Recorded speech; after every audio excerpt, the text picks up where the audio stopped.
Bom dia a todos. Estamos iniciando mais uma mesa internacional do Educon.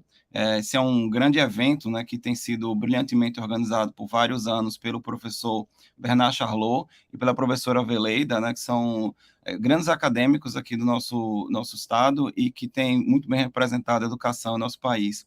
Nessa mesa, a gente vai tratar de arte, política e pedagogia, e eu gostaria de dar as boas-vindas aos nossos queridos conferencistas. Eu vou apresentar rapidamente o currículo dos nossos conferencistas e vou destacar um pouco das obras deles nesse processo. Meu nome é o professor Matheus Batalha e eu vou estar mediando a mesa Arte, Política e Educação.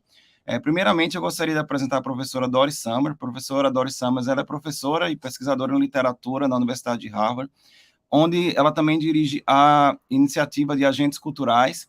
Seu trabalho acadêmico tem contribuído para o desenvolvimento humano, né, pelo meio das artes e das humanidades em vários países da América Latina e em outras regiões mundo afora.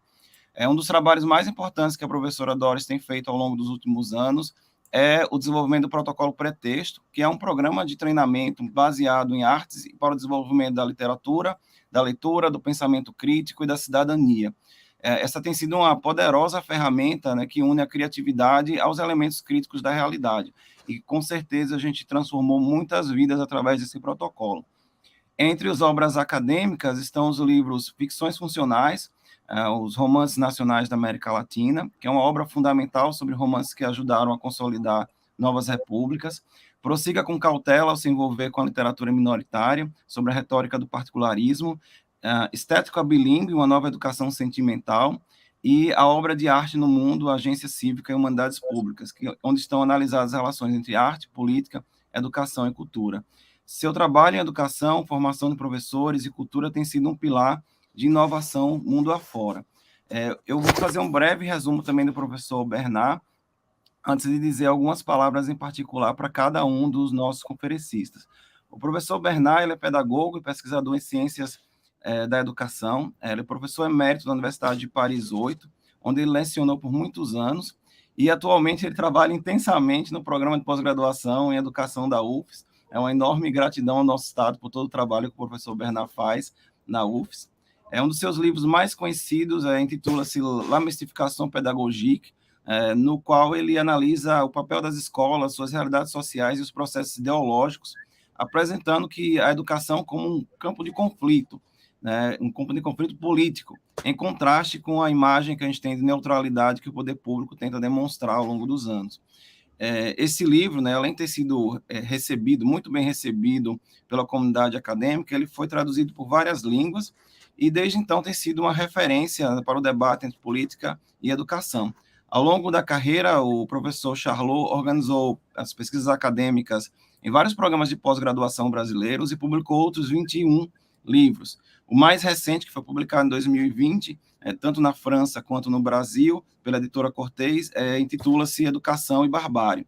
O professor Bernard é doutor honoris causa da Universidade de Pátrias, na Grécia, e pela Universidade Federal de Pernambuco, né? E seu interesse mais recente está na relação entre alunos e escolas. Eu quero dizer, particularmente, que para mim é uma enorme honra mediar esta mesa, que traz à comunidade acadêmica brasileira, interessados em arte, política e educação, dois grandes intelectuais. Então, eu me sinto muito honrado em estar fazendo esse papel. E eu gostaria de falar algumas palavrinhas em particular, em sentido direto, para os nossos conferencistas, e vou começar pelo professor Bernard, em português, e depois eu vou trazer isso para o inglês para falar diretamente da professora Doris Summers. Professor Bernard, eu gostaria de dirigir-me ao senhor em particular, enquanto um estudante de pós-graduação em psicologia, né, que eu me graduei há uma década e tanto atrás, sobre forte influência da literatura francesa na época. E o impacto da sua obra e seu trabalho na Universidade de Paris 8 foi e tem sido uma enorme referência para a minha vida acadêmica em particular, e por isso que eu me sinto muito honrado em fazer parte dessa mesa nesse dia de hoje. Nesse sentido, eu gostaria de agradecer também, né, por todos os esforços, né, feitos pelo senhor, pelo desenvolvimento da educação em nosso país. Certamente, sua obra, né, frutificará por muitas gerações. Então, tem muitas gerações de acadêmicos aqui para frente, aqueles que estão assistindo nesse momento, que certamente serão impactados pela sua obra como referência. Em nome dos estudantes de pós-graduação da minha geração e de todos aqueles que estão nos cursos de pós-graduação no momento, eu gostaria de deixar o meu muito obrigado do fundo do meu coração. Ok. I will switch to English para falar com a professora Doris nesse momento. Let me see. Okay. Professor Summer, I'm going to switch to English just for a moment, just to let you know how honored I am to be able to be at this roundtable with you. The impact of your intellectual work on my artistic and academic development continues to be profound. Today, I'm much more a writer than an academic, due to the influence I received from you and from the Cultural Agents Initiative at Harvard University. So I'm very happy to be here with you and to let people know about this influence that you had on my life. The pretext program created by you and celebrated by many institutions such as UNESCO and United Nations will surely advance for many generations as an important ideal for quality for education.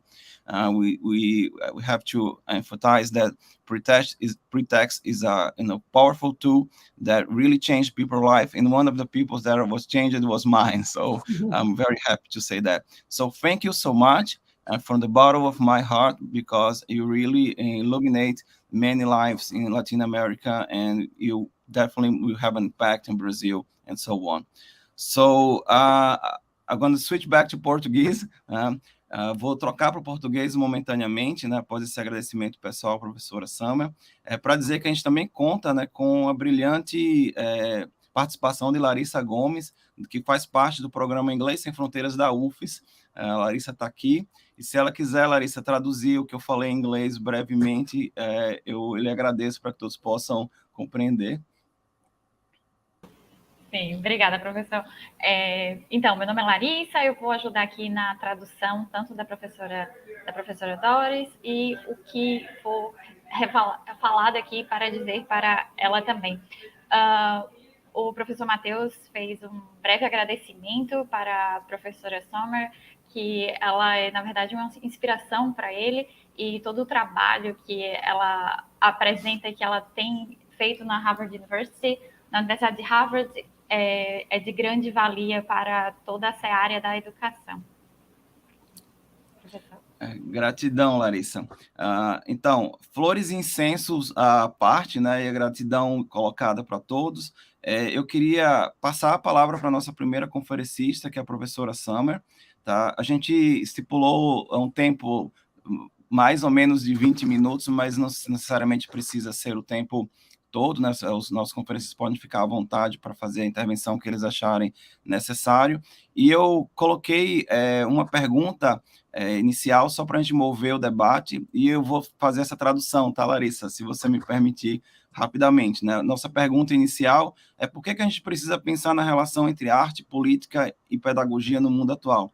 So, Professor Summer, I will give you the floor to you. You know, we have somehow like 20 minutes for each one of you to talk, but I will start it, passing this gratitude to you with a question, just a small question, so you can kick off from there, if you may. My question is why we need to think about art, politics, and pedagogy in the current state of the world right now. Okay, thank you so much. Thank you for your very kind words, Mateus, for this very kind invitation. I'm delighted to be here. I'm honored to be here. I'm so happy to meet your colleagues, Professor Bernard. And so I'm already greatly indebted to Brazilian colleagues, and you'll see why. Because pretexts takes advantage of many contributions by Brazilians. The philosophy of pretext is recognizable to anyone who knows Paulo Freire. The practices, everyday practices of recycling materials, of the literatura de cordel, of Teatro Foro by Augusto Boal. These are all parts of pretexts. And what we do in pretexts is take advantage of the creative contributions of colleagues, and Brazilian colleagues are in the first round of those contributors. So that's just part of my gratitude that I want to share with you, personal and professional. Mateus wanted me to say why we need a combination of art and education and politics today. What Pretext does is precisely link those areas, because art has a very simple meaning, and it means making something new. One can be an artist, you know, as a chef, meaning everyday cooking.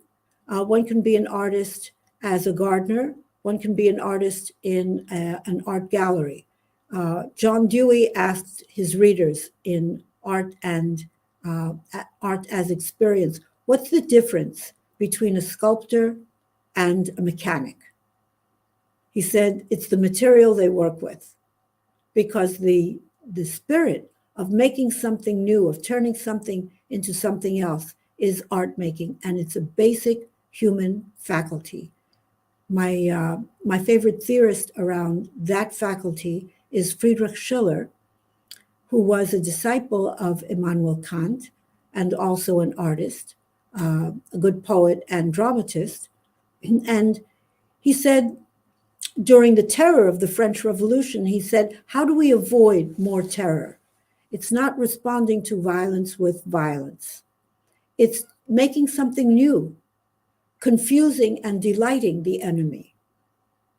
If you make something new, even the enemy will stop and say, what is that? What does it mean? How do I deal with that? And that sparks a conversation. And when you look at someone eye to eye and have a conversation with them, it's very difficult to eliminate them. This is linking Schiller with Emmanuel Levinas, with an ethics in philosophy. The face-to-face encounter, recognizing each other as human beings, as creative and three-dimensional human beings, is a moment when we do not do harm to one another, and we appreciate everyone's contributions.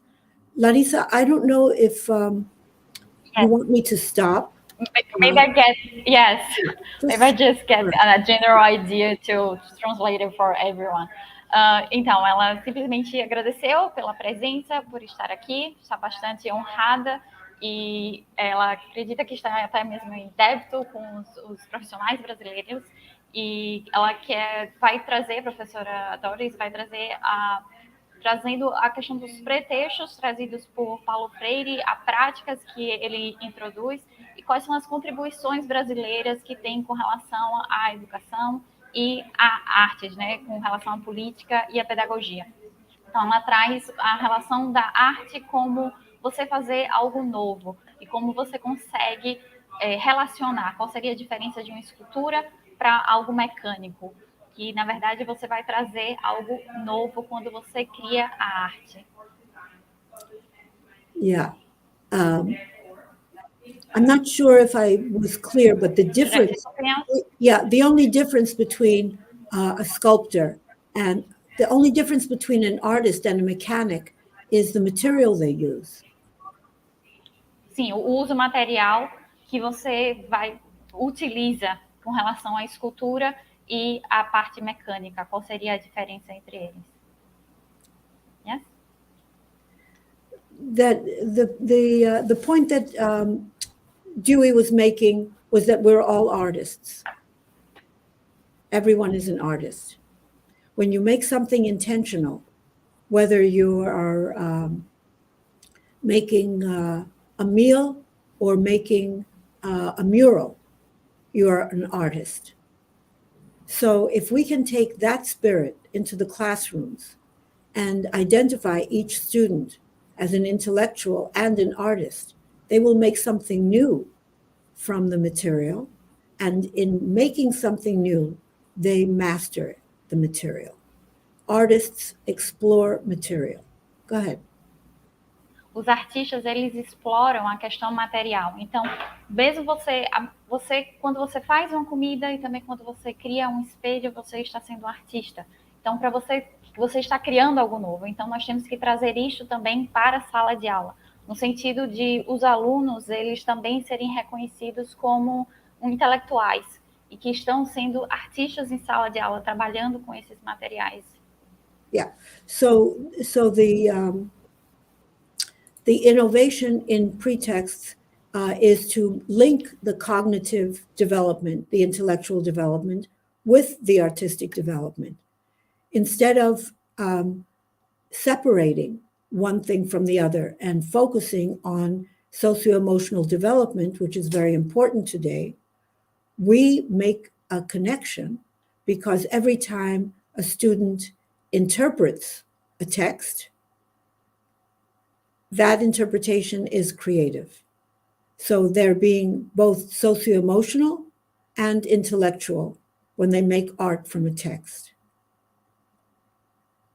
Nós temos que fazer a conexão da questão socioemocional e com a parte intelectual do estudante com o desenvolvimento. Então, a inovação vem justamente dessa conexão que existe entre o socioemocional com o intelectual do desenvolvimento do estudante.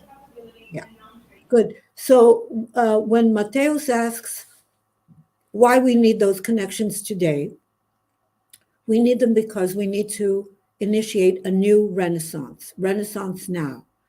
The Italian Renaissance begins when intellectuals and artists leave the cloisters, they leave the monasteries.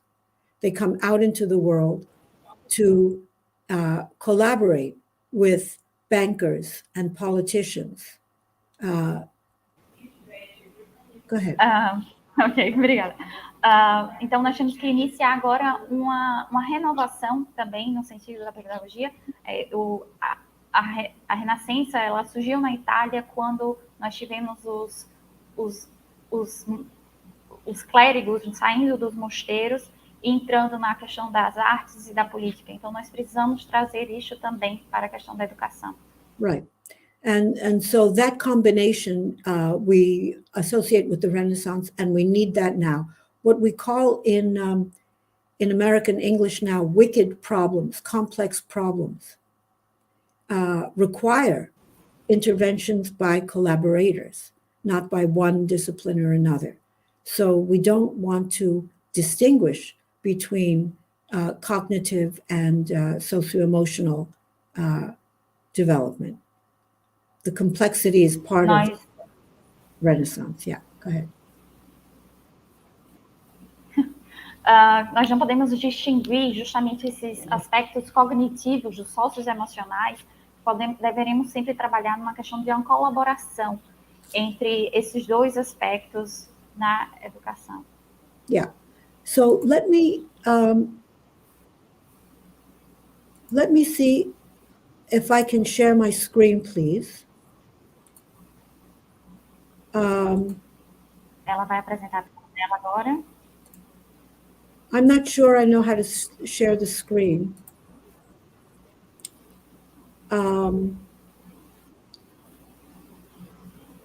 Can you?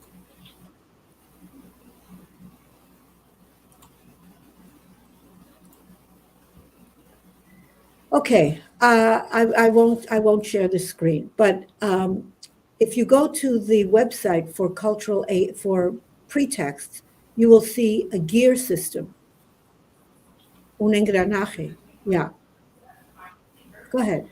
Se vocês forem no site lá de cultura, vocês vão ver uma engrenagem. De pretextos. A site, not the cultural agents, the pretexts. Os pretextos, vocês conseguem ver lá.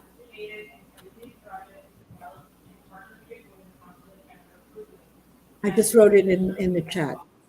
Pre-text.org. Vocês conseguem acessar esse site e verificar o que ela estava tentando demonstrar aqui para vocês.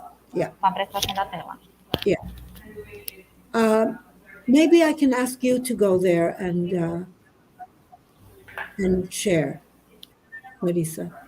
Let me see if I can.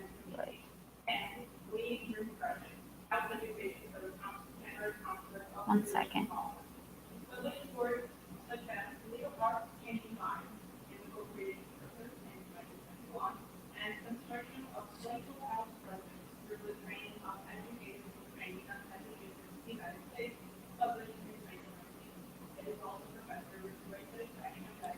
While Larissa is looking for it, just cut and paste it. Mateo sent the link. Yeah, I have the link, but I think it's the internet that is not so good. One second. I think I got it now.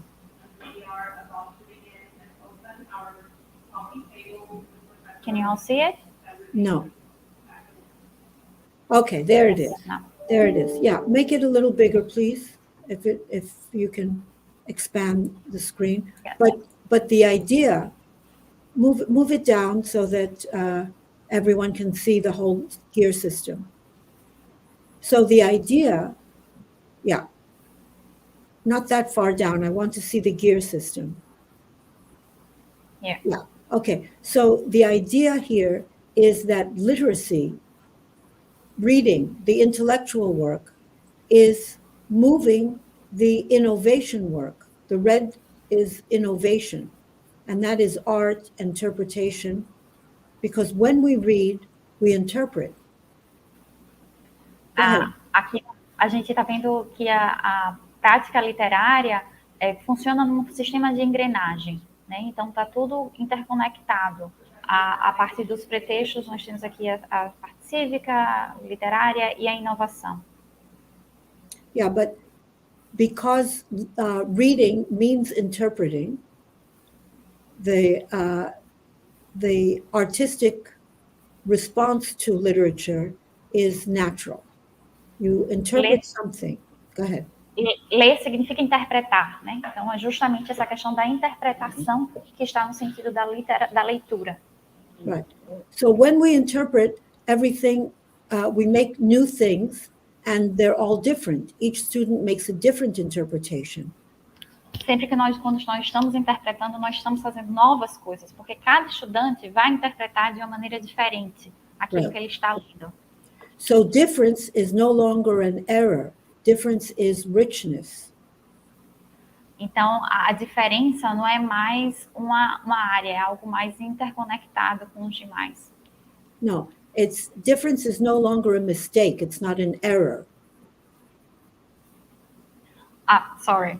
As diferenças não são mais um erro, né? É algo... Can you repeat again? Error. No. Yeah, it's not an error. But it's a richness. It's a contribution.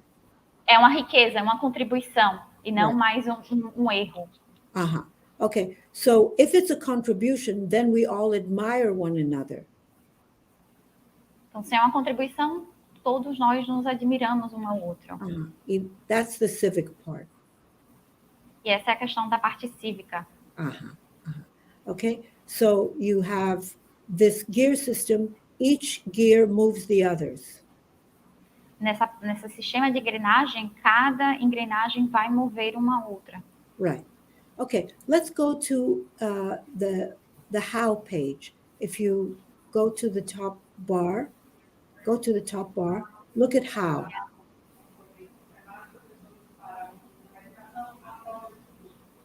Okay, and this is the whole protocol is 5 simple steps.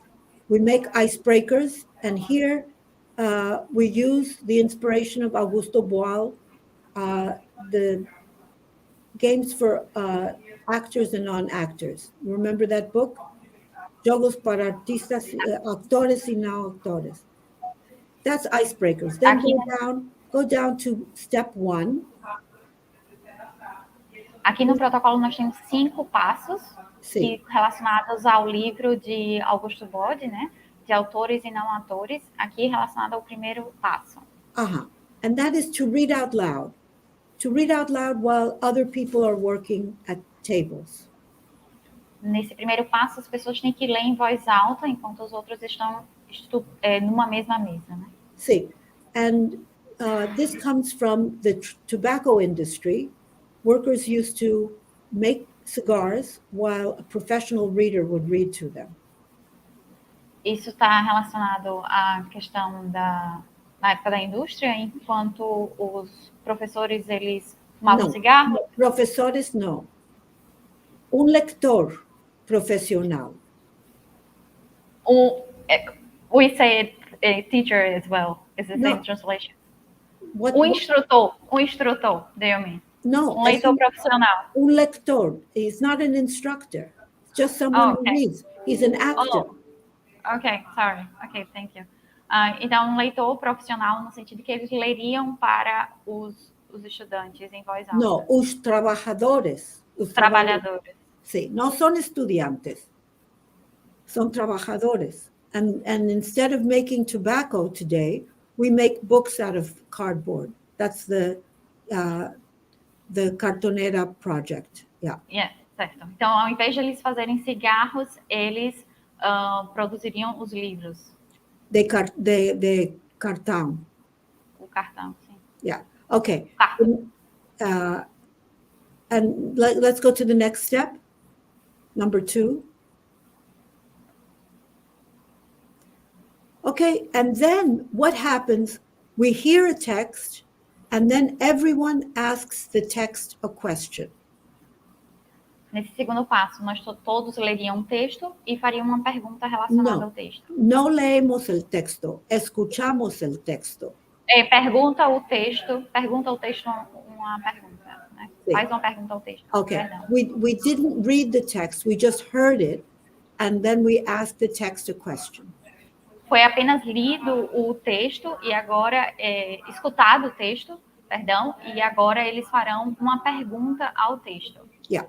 And the teacher, there's no teacher that asks students questions. A student is not an object of scrutiny. Não existe o professor fazendo uma pergunta para o estudante, né? O estudante, ele não é o objeto. De escrutínio. Do escrutínio. Okay, the text is the object of scrutiny. O texto é que é o objeto de escrutínio. Okay, and so we see a variety of questions. Então, temos aqui uma variedade de perguntas. And everyone is interested in everyone else's questions.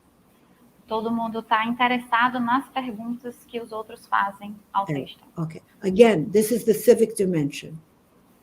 Novamente, isso é a dimensão cívica. And intellectual. Intelectual. And artistic, because everyone made a new question. E artística também, já que cada um fez uma pergunta. Good. Okay. Now the third terceiro passo. Okay, the third moment, we make art from the text. Here, nós fazemos a arte a partir do texto. Yeah.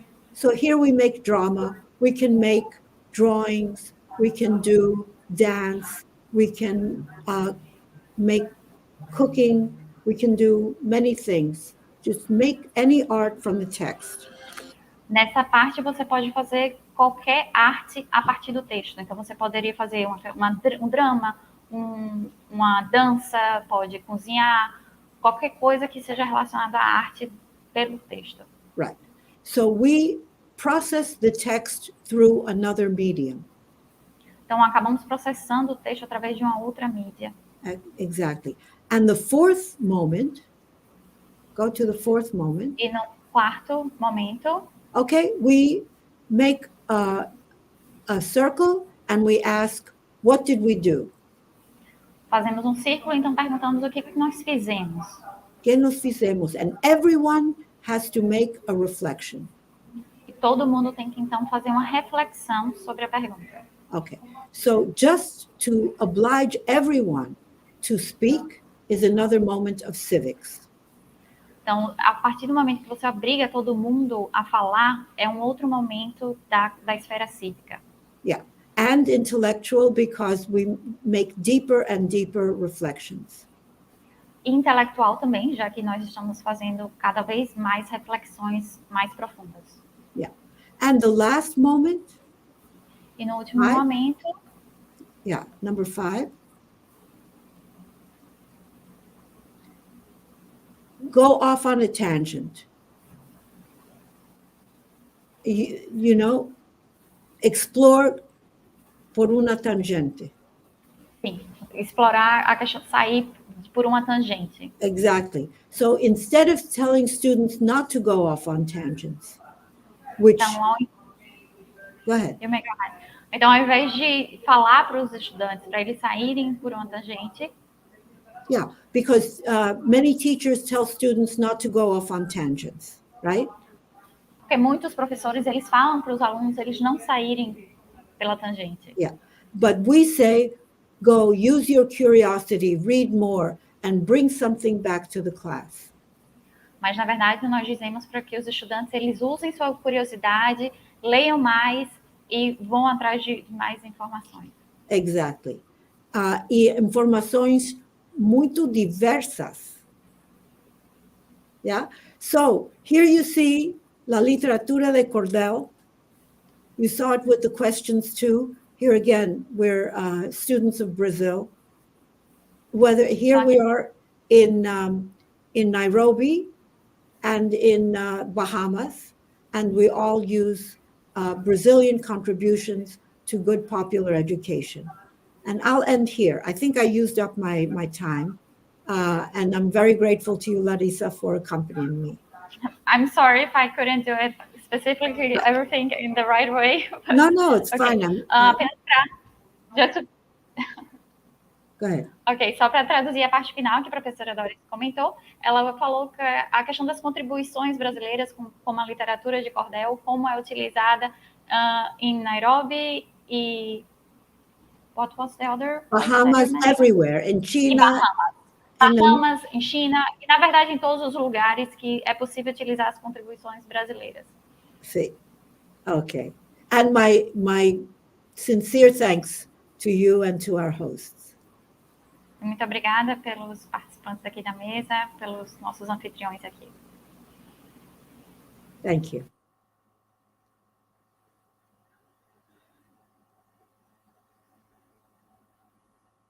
Gratidão, professora Doris. Eu vou, a título de estimular o debate, passar a palavra para o professor Bernard, e no final eu vou voltar e a gente faz um Q&A, algumas perguntas e respostas, só para interação com o público. Professor Bernard, você me escuta? Sim, agora estou na tela. Obrigado, professor Matheus, e obrigado, thank you, professor Doris, pelo speech. Vou tentar explicar também algumas coisas um pouco diferentes. 12 anos atrás, a Universidade Federal me pediu organizar a pesquisa nos novos núcleos de teatro e de dança. Não tinha formação específica em teatro e dança.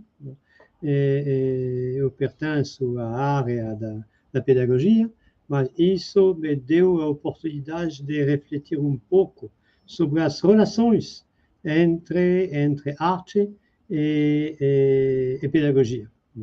E trabalhei teatro, trabalhei pintura, mas sobretudo dança, porque dança remete à questão do corpo. A questão do corpo é uma questão fundamental em toda a história da pedagogia. A história da pedagogia, basicamente, é o que fazer como o corpo ou o que fazer como o desejo. Teria que refazer toda a história da dança, mas eu vou evocar 3 momentos que nos permitem, acho, melhor entender as relações entre arte, política e pedagogia. Dança. Por muito tempo, a dança fez parte das cerimonias da missa católica. Mas teve oposição, em particular Santo Agostinho dizia, eu cito, esta loucura lasciva chamada dança, negócio do diabo. A dança, negócio do diabo. E a Igreja Católica, no século XII, excluiu a dança da sua liturgia. Os nobres e o povo continuaram a dançar, mas não existiu mais a dança como coreografia. Ela assumiu. Ela assumiu fora do lugar, do bairro dos judeus, porque os judeus não vivem na lei da Igreja Católica. Eles continuaram a fazer dança como coreografia, e o primeiro tratado de dança, historicamente, foi publicado por um judeu, Guglielmo Hebreu, que significa Guilherme o judeu. E Guglielmo Hebreu passou a ser o coreógrafo de Lorenzo Medici. Bom, Lorenzo Magnifico. E a bisneta de Lorenzo, Catarina de Medici, foi rainha da França, mulher do rei e mãe de vários reis. Ela levou essa dança como coreografia, o que ia dar o ballet clássico, para a França. E como descendentes que gostaram, em particular, o rei Luís XIV, né?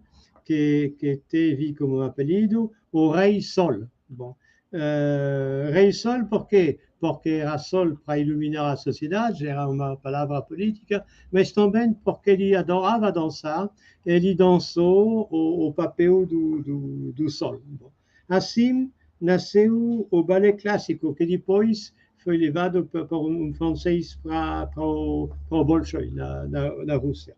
Assim nasceu o ballet clássico, que foi codificado, bom, no século XVIII por Pierre Beauchamp, bom, as bases ainda dos movimentos dos pés e dos braços. O que me interessa nessa história é que a dança, o ballet clássico, é uma dança codificada, com normas precisas. Bom, de que se trata do ballet clássico? Se trata de escapar a gravidade. Bom, é um movimento para alto, com pontas, com saltos. E o corpo que, de certa forma, nega o corpo. O corpo que faz esforços, sacrifícios, quase torturas para negar o corpo, para atingir uma situação de leveza. E isso corresponde muito bem ao nascimento da pedagogia, não nascimento, o período da pedagogia dos jesuítas. Bom, a pedagogia dos jesuítas, a pedagogia dos séculos XVI e XVII, de que herdamos ainda as estruturas fundamentais das nossas escolas, na relação com o tempo, com o espaço, com a avaliação. Bom, a pedagogia dos jesuítas é uma pedagogia contra a natureza, uma pedagogia que considera que a criança tem uma natureza corrupta, logicamente corrupta, porque a criança nasce do que a Igreja Católica considerou como um pecado original, que é o acto sexual. Portanto, a criança, por natureza, é corrupta, e a educação é uma luta contra a corrupção, uma luta contra a natureza, uma luta para elevar e salvar a alma da criança. Bom, se trata basicamente do mesmo projeto. Dança, ballet clássico e pedagogia clássica tradicional tem isso em comum: a norma contra o desejo, a norma contra o corpo, a norma para elevar para um corpo domado, um corpo superado. A alma se eleva à procura da beleza das formas. O corpo sofre, mas vai tudo para o alto. Bom, e, portanto, é isso que me interessa fundamentalmente como conclusão. O que tem em comum nesse caso entre a arte e a pedagogia é uma certa relação com o mundo, que é também relação com os outros, que é relação consigo mesmo, e que mostrei em várias pesquisas que essa relação com o mundo, com os outros e consigo mesmo, é também a base da relação com o saber. Essa relação com o mundo, bom, organizada, hierarquizada, estruturada, codificada, etc., que se percebe no século XVII, é também a relação que se impõe na política, porque as suas bases são sociais. Não, é a corte do rei. Bom, a corte do rei, o equivalente dos exercícios da pedagogia dos jesuítas, é equivalente dos movimentos padronizados da dança, e na mesma época o estudo do teatro clássico, bom, em particular na França, Molière, Corneille, Racine, bom, da arquitetura, bom, mostra a mesma coisa. E socialmente, a época das academias, não é por acaso, a academia na França e na Inglaterra, a academia francesa de letras, que permanece um modelo muitas vezes até aqui, nasceu em 1636. Bom, o que eu quero dizer é que tem um profundo relacionamento entre arte, organização da sociedade e política e pedagogia que se percebe no século XVII e que me leva à hipótese de que se pode dizer que o que estabelece uma relação entre arte, política e pedagogia é uma certa forma de relação com o mundo, de relação com os outros e de relação com si mesmo. E continuando a história da dança, isso se verifica. Passamos a um segundo momento, no início do século XX. Isadora Duncan, nos Estados Unidos, dança a sua vida, utilizando a sua bela expressão na introdução do seu livro, Dancei a minha vida. Ela dança a sua vida em Paris, nos Estados Unidos, não foi bem acolhida, mas em Paris, Berlim, São Petersburgo, Londres, etc. Ela dança sem pontas, não se trata mais de se elevar, liberando o corpo da gravidade. Ela não usa pontas, ela dança como os pés nus para estabelecer e manter o contato entre o corpo e o mundo e a natureza. E ela dança quase nua várias vezes. Nasce a dança moderna. Bom, como todo movimento, Ruth Saint-Denis, Ted Shaw, Martha Graham, Doris Humphrey. Bom, se trata de espontaneidade, se trata de liberdade, se trata de expressividade, para usar uma palavra que vai ser muito usada na história da arte. Se trata de exprimir pela dança, por seu corpo, o movimento natural e os sentimentos, exprimir a vida, exprimir o ritmo da natureza, como disse Isadora Duncan quando ela explica que ela dançava a sua vida na beira do mar, com o movimento das ondas, o movimento das ondas no seu corpo. E a dança moderna, uma outra relação completamente diferente com o mundo, uma relação completamente diferente da relação que mantém o ballet clássico como mundo. E tem uma correspondência na pedagogia e na política. Bom, na pedagogia, final do século XIX, início do século XX, é um movimento para uma educação nova. Bom, Montessori, Dewey, Freinet e alguns outros. Bom, é um movimento onde, dessa vez, a pedagogia não é mais uma ação da norma contra o desejo, como na pedagogia tradicional. Nessa pedagogia nova, a educação é um movimento do desejo, de recusa das normas adultas. Como disse Maria Montessori, em cada adulto sempre tem um tirano que está pronto para despertar. Contra a norma adulta, contra a norma social. Se afirma agora não que a criança é corrupta, mas que a criança é pureza, que a criança é inocência. E ao mesmo tempo, Isadora Duncan e algumas outras dançam a vida, dançam as ondas no seu corpo. É a mesma nova relação com o mundo, como os outros e consigo mesmo, numa época que foi chamada na França de la Belle Époque, e passou para o vocabulário internacional, a bela época, bom, a eletricidade, bom, os carros,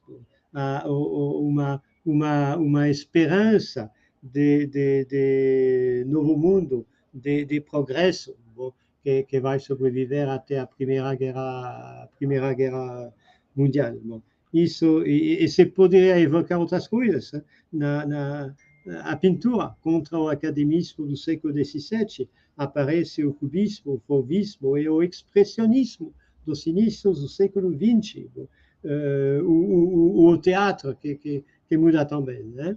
Não tenho tempo para entrar nos detalhes, mas o que me importa é que se vê que, ao mesmo tempo que se produz uma mudança fundamental nas formas artísticas, tem uma aspiração nova fundamental na pedagogia que corresponde a novas relações sociais. De novo, o que faz relação entre arte, política e pedagogia, uma certa forma de se relacionar com o mundo, com os outros, consigo mesmo. Passando a um terceiro momento, o que é chamado de dança contemporânea, diferente da dança moderna.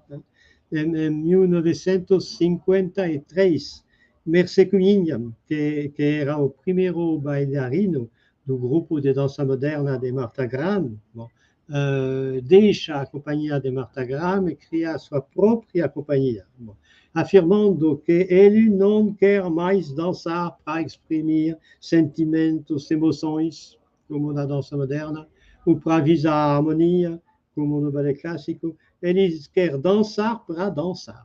Ele quer dançar para dançar.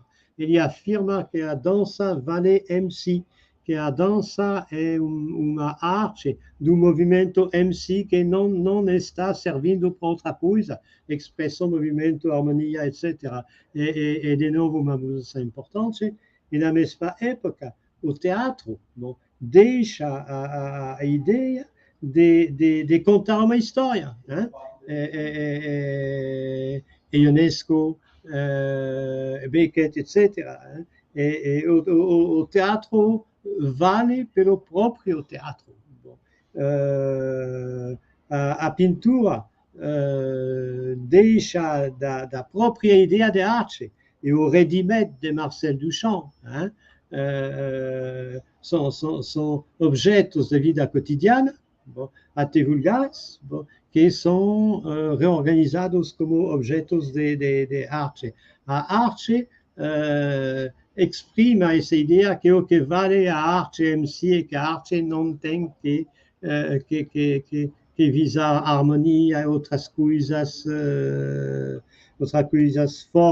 fora da dança. O que se produz de uma forma geral é o que se poderia chamar uma dessacralização da arte, uma dessacralização da arte e do mundo.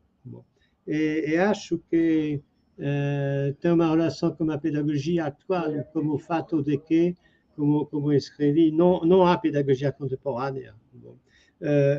Hoje se vai à escola para quê? Se vai à escola para passar de ano. Você vai à escola para continuar a escola, para ter um bom emprego mais tarde. A escola pela escola, como a arte pela arte, e a política para ocupar o poder. Acho que o que se perdeu nessa história é a ambição antropológica, que a arte continua dizendo, a arte não fala, não é uma linguagem, uma forma de expressão. A arte continua exprimindo o nosso mundo, mas o que ela exprime é que não tem mais sentido fácil de discernir no nosso mundo e da nossa vida. O que foi perdido uma certa ambição antropológica. E isso acho que é um problema em uma época em que a aventura humana entra na incerteza. Eu, enquanto pesquisador, quando eu reflito, eu vou terminar com isso, sobre a relação entre arte, pedagogia e política. Bom, o que eu tenho que fazer? Acho que eu tenho que identificar e pensar essas relações como mundo, que mais uma vez são também relações com os outros e relações consigo mesmo. Bom, e pensando essas relações, é o que permite entender o sentido. Qual o sentido da política hoje? Qual o sentido da política hoje? Qual o sentido da arte hoje? Qual o sentido da educação hoje? Bom, e quais são as práticas que tentam exprimir esse sentido? É assim que cheguei a ter pouco modelo de análise das relações entre arte, pedagogia e política. Obrigado pela sua atenção.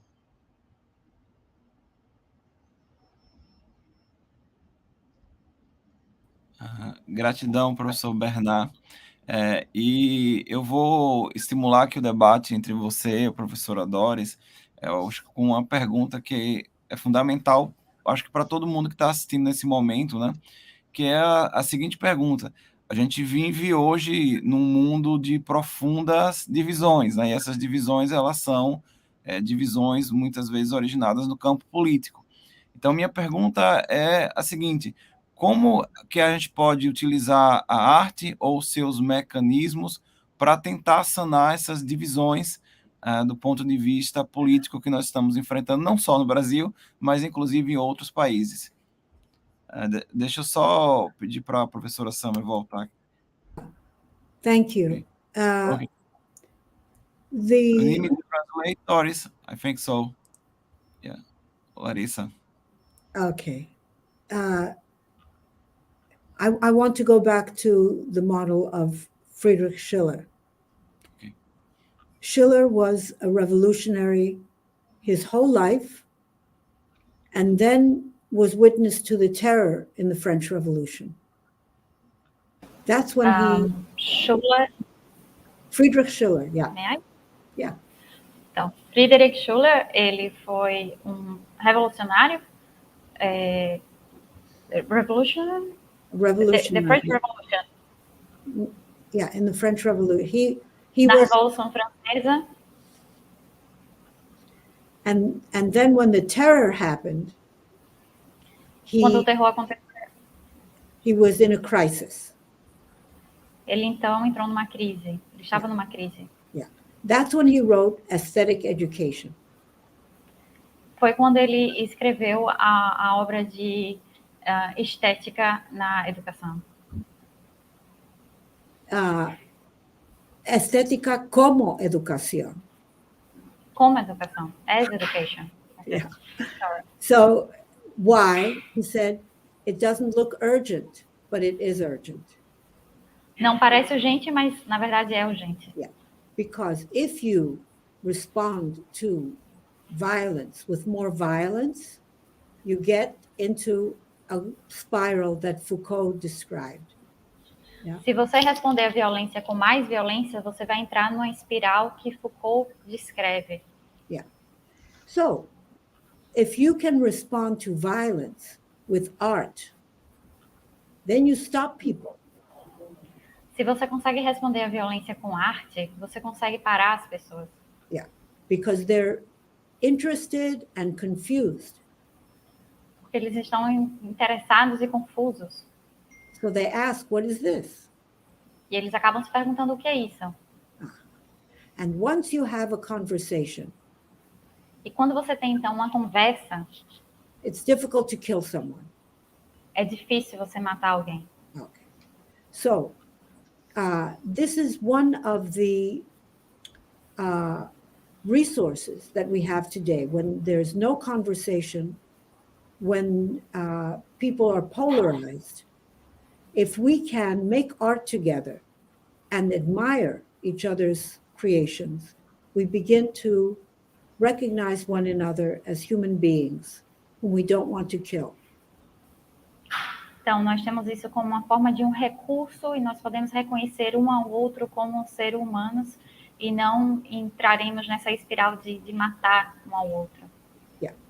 Okay. So I don't know, Mateus, if that's an answer to your question. Não sei, Matheus, se essa é uma resposta para a sua pergunta. Então, é uma resposta brilhante. Yes. It's a brilliant answer. Professor Bernard, if you... Eu gostaria de conhecer a resposta do professor Mateus à sua própria pergunta. A minha resposta, professor, eu sou um pacifista, então todas as formas de construção de diálogo me interessam.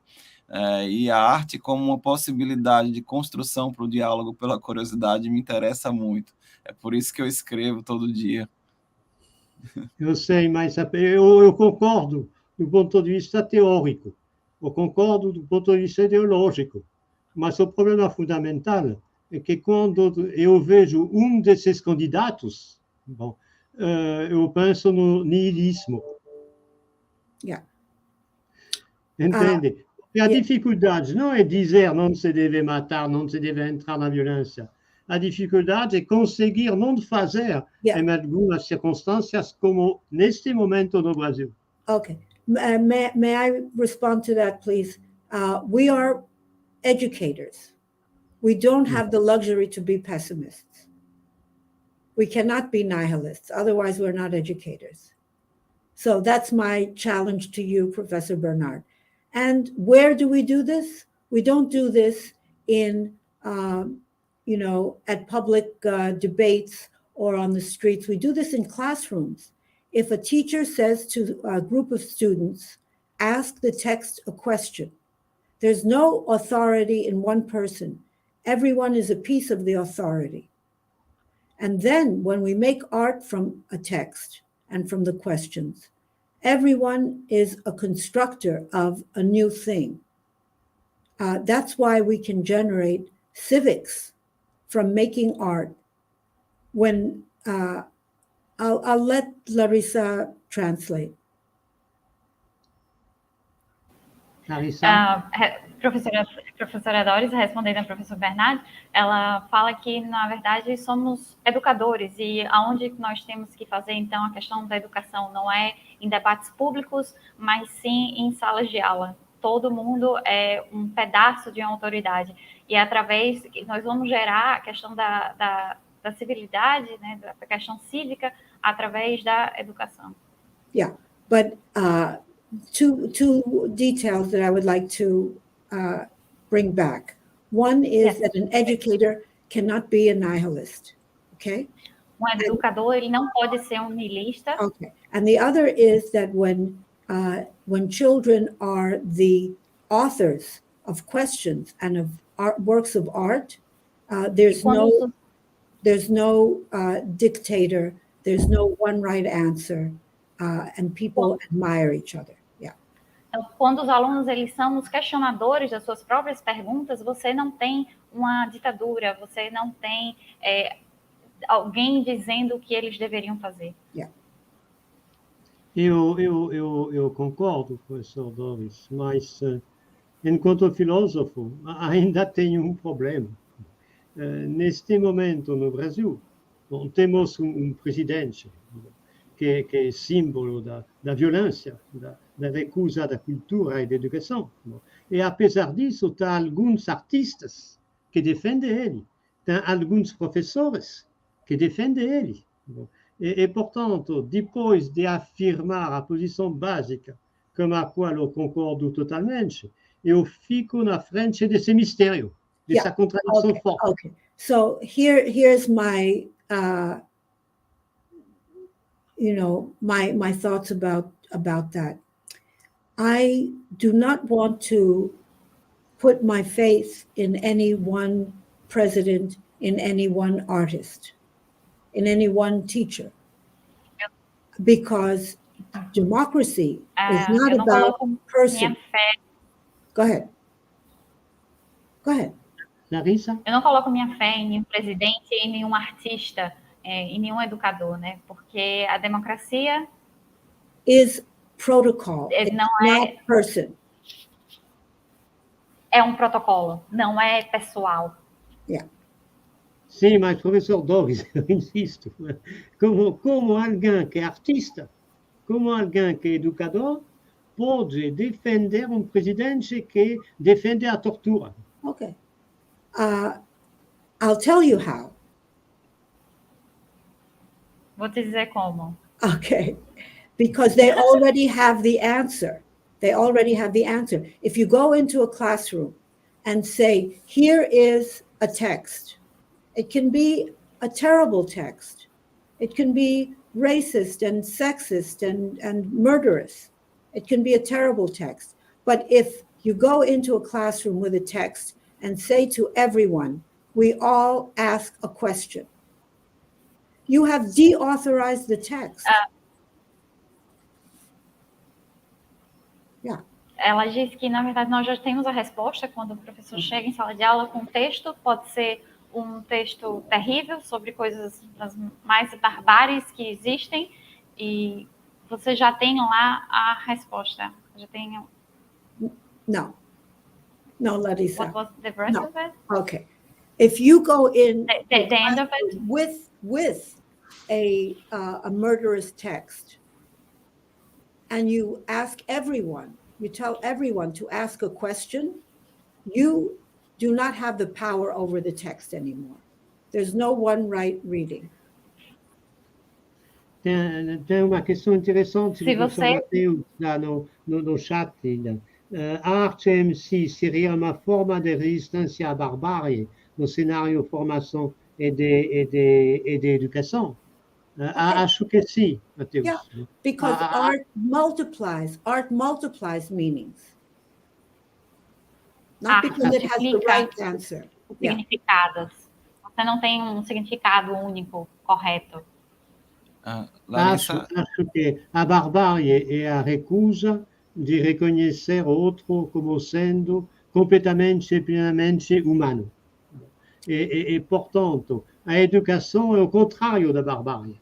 A educação é humanização. E a arte é contrário da barbárie, porque a arte é questionamento sobre o sentido, acho.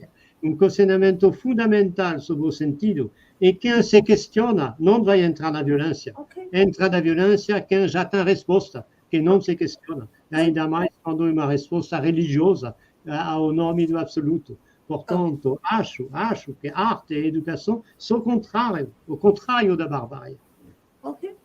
So thank you, Professor Bernard. I think we're on the same side now. Thank you, porque? I think we're on the same side now. Estamos na mesma posição agora.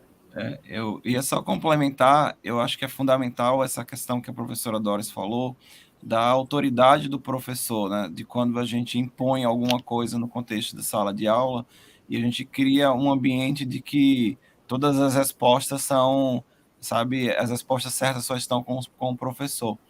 E quando a gente cria um mecanismo no qual as respostas, as perguntas, elas são criadas pelos alunos, a gente também desautoriza um pouco essa noção da presença do poder do professor e torna o espaço um espaço mais coletivo. Eu acho que é muito mais, professor Bernard, muito mais se está trabalhando nos elementos comportamentais e atitudinais do que necessariamente no conteúdo do texto, que ele pode ter múltiplas interpretações. Eu vou levar à tona, estou falando esse comentário porque a minha próxima pergunta tem a ver com isso, porque a gente tem pelo menos eu na minha sala de aula e em muitos espaços, a gente se depara com muitos obstáculos que a gente chama na psicologia de atitudinais, né? O aluno não crê em si mesmo, né? O aluno não acredita que ele é muitas vezes capaz de voar e contribuir intelectualmente. E aí eu vou fazer uma pergunta no sentido de que a arte, enquanto instrumento político, ela seria um caminho para que a gente pudesse fazer esse processo de transformação, mudando a atitude do estudante, fazendo com que ele se engaje mais e acredite mais em si mesmo, ou a gente precisaria de outras ferramentas para fazer isso? Larissa, if you may translate. No, I understood your question, Mateus. Okay. I understand. Okay, so I think in the spirit of what we were saying about the Renaissance, art is a necessary resource, but it cannot be the only one. Well, art na questão do renascimento, que estávamos falando, a arte é necessária, mas não pode ser a única, o único recurso. Right. So, but the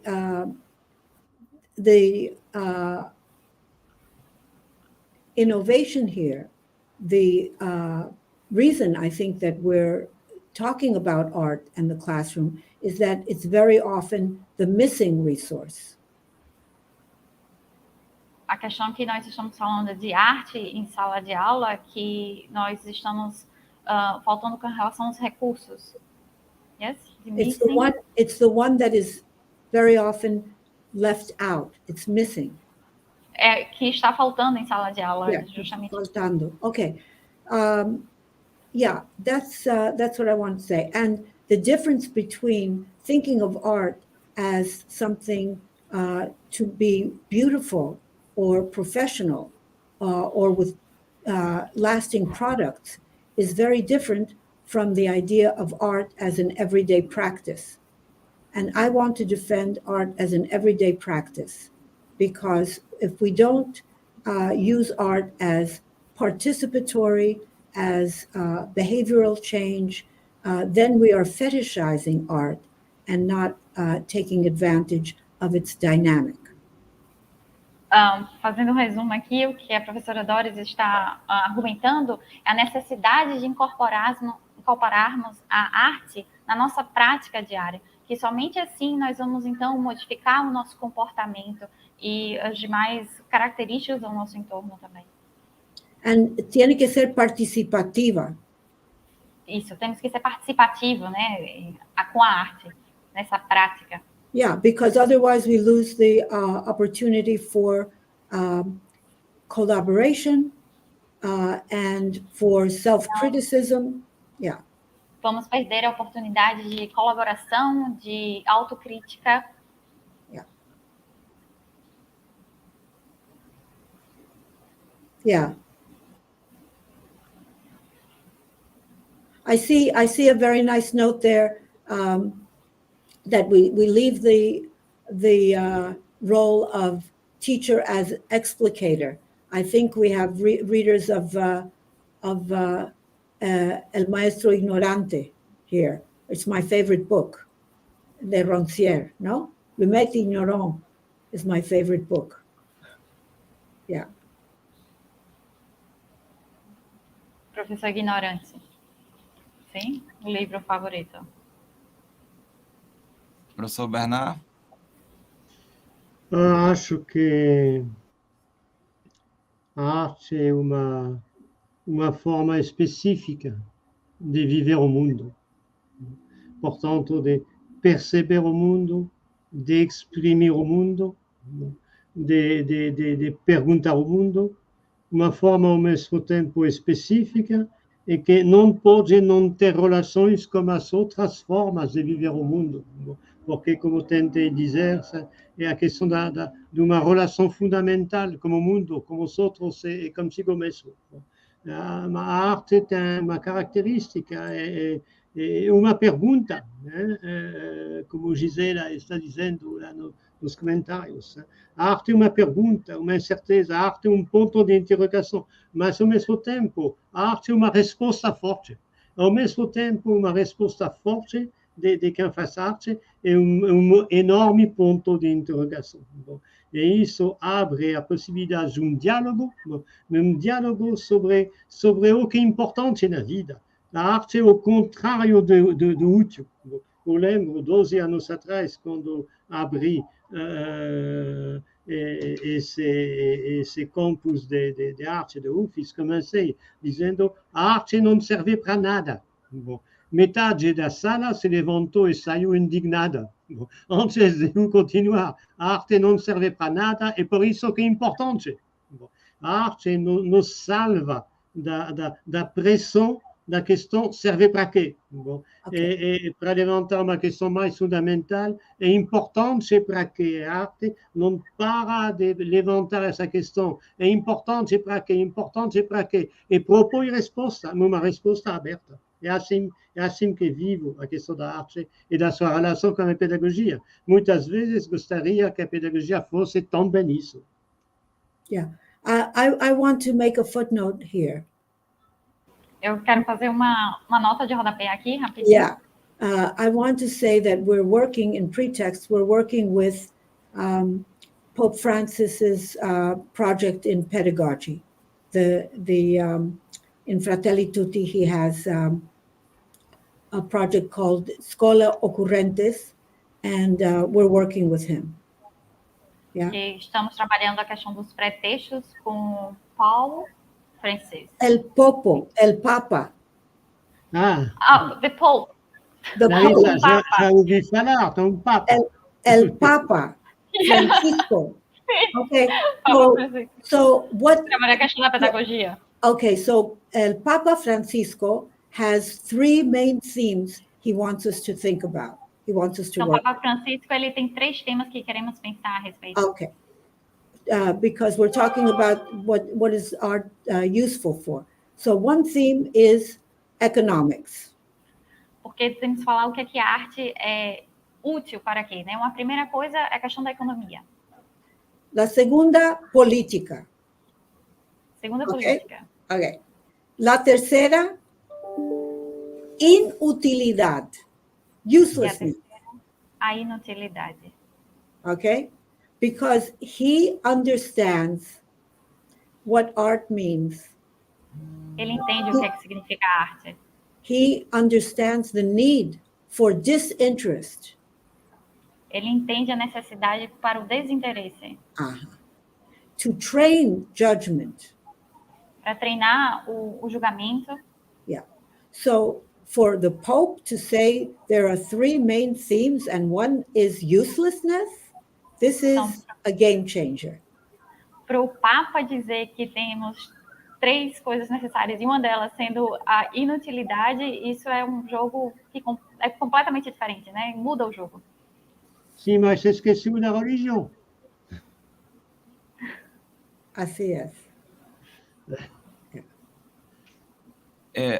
Eu tenho uma última pergunta, já que a gente já está quase no final do nosso tempo, e que eu acredito que seja um pouco do que a Gisela ela colocou aqui nesse momento no chat, que foi uma pergunta muito lúcida.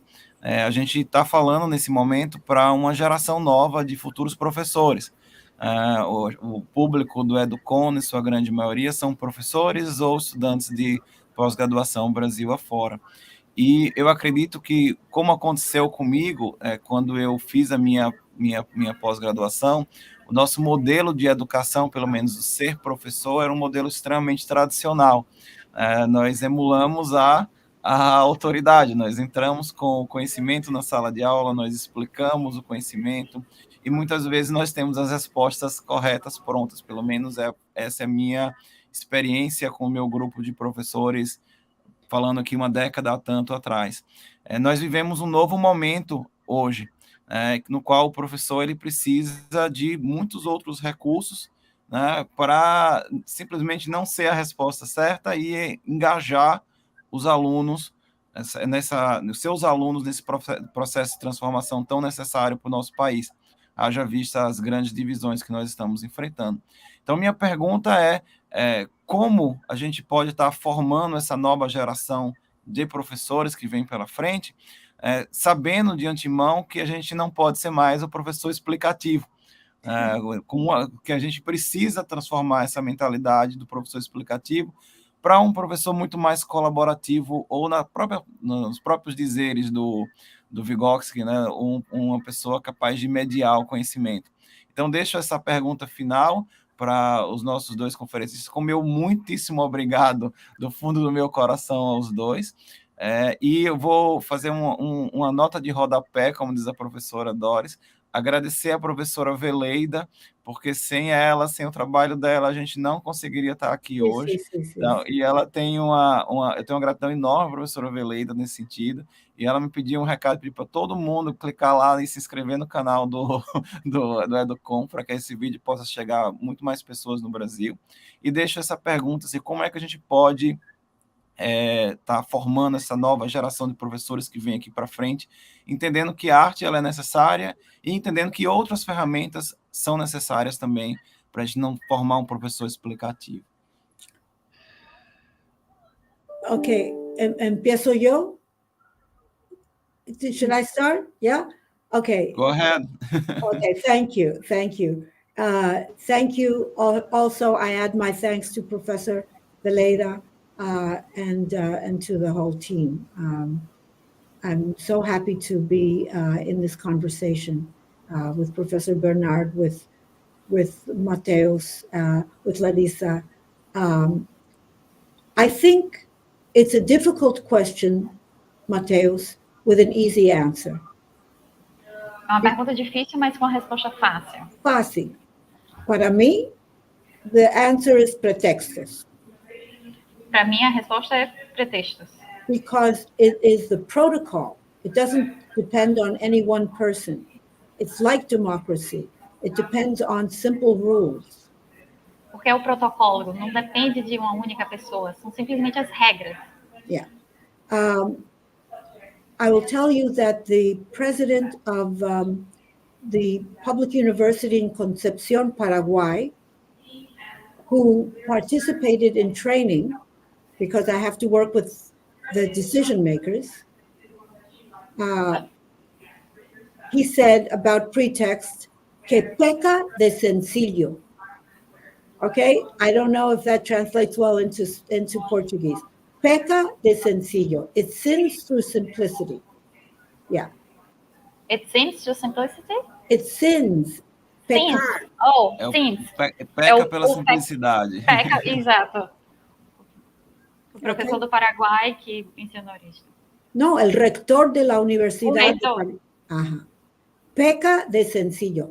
And the reason that we're working with the Ministry of Education in Delhi, in India, is o motivo pelo qual estamos trabalhando com um professor de Nova Delhi, del ministro de Educación de Nova Delhi. Ministro de Educação de Nova Delhi. Because he says it's very simple, we can use it. Porque ele disse que é muito simples, nós podemos usar. Yeah. So if we use a simple protocol that makes the students the authors of questions and speculations, the teacher is no longer in the center. Se usamos esse protocolo em que os estudantes fazem as perguntas, o professor não estará mais no centro. Yeah.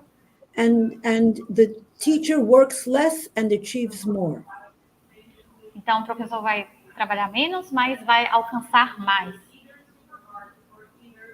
He dicho. I'm done. Professor Bernard, I want to hear you. Professor Mateus e professor Doris, se soubesse dizer como tem que formar os professores para enfrentar o futuro, já teria dito. E você já saberia a resposta. Bom, o que eu posso dizer? A minha resposta global, que apresentei na minha conferência 2 dias atrás, bom, precisamos de uma nova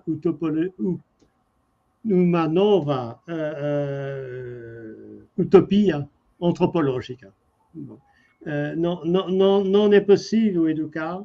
Bom, a história mostra que todo o discurso sobre a pedagogia é um discurso sobre a relação entre desejo e norma, bom, como fundamento antropológico, que seja religioso, que seja republicano, etc., etc. Bom, não se pode educar, além da didática técnica, da eficácia do cérebro e do computador. Não se pode educar sem ter uma referência antropológica fundamental. E estamos em falta de referência antropológica fundamental. Estamos presos nessa ideia de eficiência, de utilidade, etc. Bom, e precisamos reinventar uma utopia antropológica que pode ser uma guia para os professores e que não seja nem a volta dos antigos discursos de legitimação sobre a pseudo-natureza humana, bom, que não seja também aceita o que estamos propondo agora, o homem como intersecção entre uma rede neuronal e uma rede cibernética, uma outra. A minha resposta, a partir da paleoantropologia, a partir da ciência, é o homem é uma aventura. O homem é uma aventura como espécie, o homem é uma aventura em cada sociedade, e cada de nós é uma aventura singular. E a questão que temos que levantar como jovens, que falar como jovens, o que queremos que seja essa aventura humana no futuro, no momento em que estamos na incerteza ecológica, técnica, demográfica, etc. E, portanto, não tenho a resposta, bom, mas tenho desejo de uma nova utopia antropológica. Okay, I would like to follow up with a new anthropology, a new utopia. First, I would like to say about the history of education and the classical moment of history of education, that the word school in ancient Greek, in Athens, the word school, and it still works today in modern Greek, schole, means leisure, ocio. School used to be understood as pleasure. Pleasure. It's one thing to think about a new utopia, and another thing is to learn the lessons we could learn from the past. There's a wonderful book that's very popular internationally now. It's called The Dawn of Everything, El Albor de Todo. I don't know if you've seen it in Portuguese, but it recovers parallel histories of human creativity in many different cultures. It doesn't tell world history from the Greeks to the present. It tells about Mayans and Africans and Indians. All of our civilizations have developed and forgotten opportunities for democratic life. We have forgotten that schole means leisure. We need to recover some of the intellectual and artistic definitions that we have of the human anthropology. And what Schiller did was add a word in the vocabulary of German, and then it passed into English. He talked about a Spieltrieb, a drive to play and to be creative. That's part of our anthropology. We need to recover it too. Larissa, resumo, ainda temos 2 minutos, depois cortam a técnica. É um resumo muito, muito rápido, que a professora Soma ela traz uma questão de uma nova utopia que deveríamos também ter em mente, né? A questão, na Grécia Antiga, a questão da educação estava relacionada ao prazer. Então, nós temos que trazer... Definida como prazer. Então, temos que trazer isso de volta também para a questão da nossa educação aqui. Yeah, Professora Doris, tem uma fórmula que circula bastante no Brasil.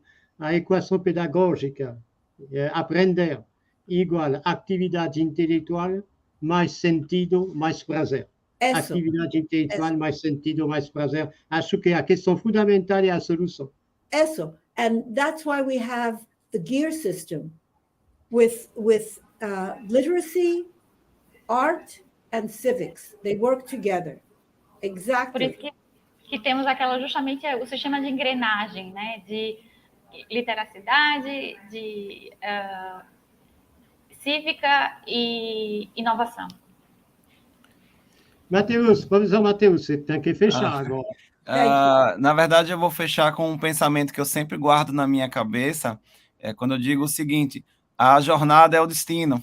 A gente não precisa estar preocupado aonde necessariamente a gente vai chegar, mas a gente pode apreciar, aproveitar e ter muito prazer na jornada. Eu acho que esse é um pensamento que precisa estar posto na educação, né? Que a jornada, o caminho, ela que nos fortalece, e esse caminho ele não pode ser um fardo, não pode ser algo que, sabe, autoflagela, vamos colocar assim. Então, a educação, ela tem que ser uma jornada, ela tem que ser uma jornada pela curiosidade, pelo prazer, porque é isso que ganha a aprendizagem. Eu acho que eu concordo muito com a professora Doris e com o professor Bernard na questão da necessidade de uma nova renascença e da necessidade de uma utopia, né? Porque sonhar é necessário, e sonhar nos leva a ter um pouco mais de prazer nessa jornada. Eu queria agradecer aqui, que a gente está no último minuto, do fundo do meu coração, sabe, a todo mundo que assistiu essa mesa. Com certeza isso vai ficar gravado por muito, muito, muito tempo. Então, eu agradeço muito a professora Doris e o professor Bernard pela disponibilidade do tempo de vocês, de estar aqui compartilhando não só conhecimento, mas compartilhando um pouco da experiência da jornada de vida de vocês, que com certeza inspirarão muitos jovens que estão fazendo pós-graduação nesse momento e que serão a nova geração de professores daqui para frente no Brasil. Que a gente consiga manter o pé fincado no diálogo, né? E na possibilidade de desenvolver projetos que nos tragam juntos nesse mundo que anda tão separado, né, por questões que, enfim, né, a gente não deveria estar brigando. Tá? Então, meu agradecimento, Doris, meu agradecimento, Bernard, e meu super agradecimento a Larissa. Eu sei a dificuldade que é fazer uma tradução simultânea, e o Inglês Sem Fronteiras da Universidade Federal de Sergipe é um exemplo para muitas outras instituições. Então, parabéns a todos e um beijo no coração para todo mundo. Muchas gracias. Gracias. Bye. Tchau. Tchau.